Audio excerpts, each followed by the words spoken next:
Bienvenidos a Pequeñas Biografías. Hoy vamos a hablar de uno de los escritores más grandes que ha tenido Colombia. ¿De quién crees que estoy hablando? Sí, acertaste. Vamos a hablar de Gabriel García Márquez. Gabriel García Márquez nació el 6 de marzo de 1927 en Aracataca, Colombia, y murió el 17 de abril del 2014 en México, Distrito Federal. Gabo, como también se le conoce, nace y pasa sus primeros años en Aracataca. En 1947 empieza a estudiar Derecho, carrera que abandona para dedicarse al periodismo. Sus primeros artículos se publicaron en El Espectador y en El Heraldo, y pasa a integrar el conocido Grupo de Barranquilla, de cuya mano conoce la obra de los autores que más adelante le influenciarían: Faulkner, Virginia Woolf, Hemingway y Kafka, entre otros.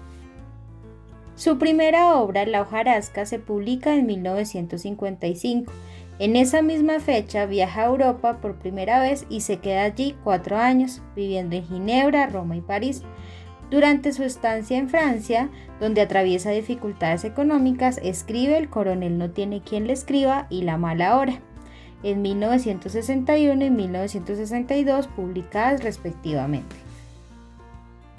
Regresa a América en 1958 y tras pasar unos meses en Cuba, donde acababa de triunfar la revolución, y vivir un tiempo en Nueva York como corresponsal, decide establecerse en México. Allí trabaja en publicidad y escribe su primer guión para el cine, El gallo de oro, en colaboración con Carlos Fuentes.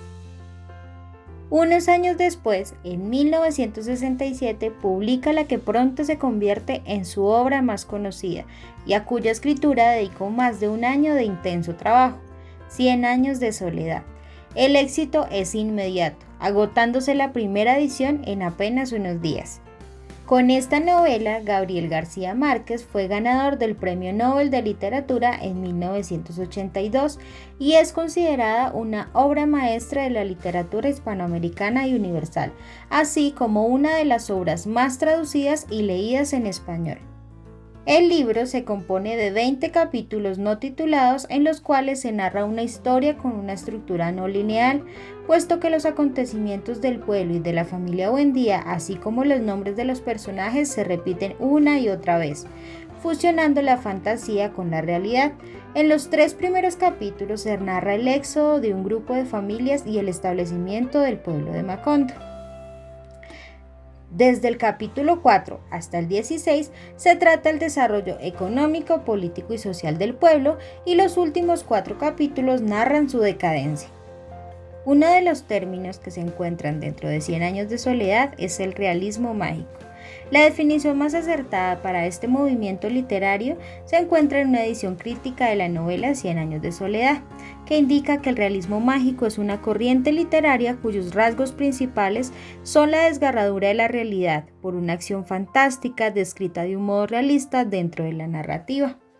Es decir, esta corriente supera la imaginación del lector sin desprenderlo de su cultura, tradición, educación, así como de memorias de sus antepasados y de la vida misma.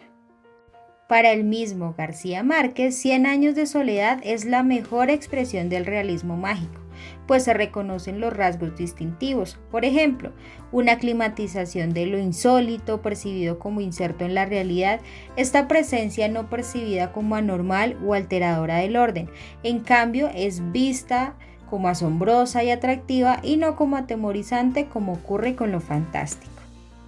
Después de la publicación de 100 años de soledad, para alejarse de la fama, Gabriel García Márquez decide irse ahora a Barcelona, donde vive desde 1968 a 1974 y allí escribe El otoño del patriarca, publicado en 1975, y cuentos como Isabel viendo llover en Macondo en 1968 o Relato de un náufrago en 1970.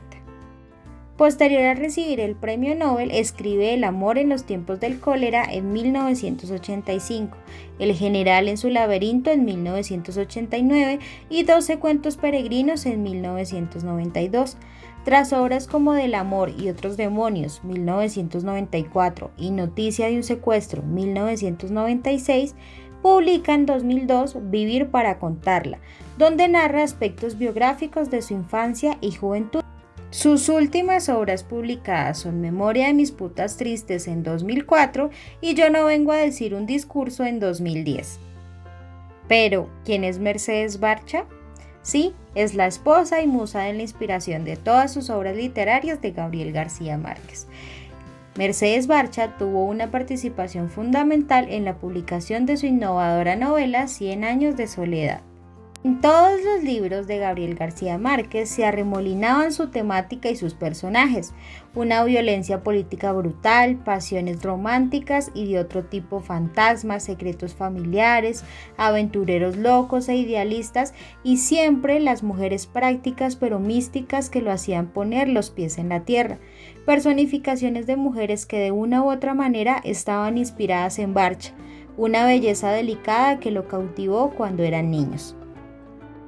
Y eso es todo, no olvides suscribirte, darle like y compartirlo con todos tus amigos y seguirnos en nuestras redes sociales.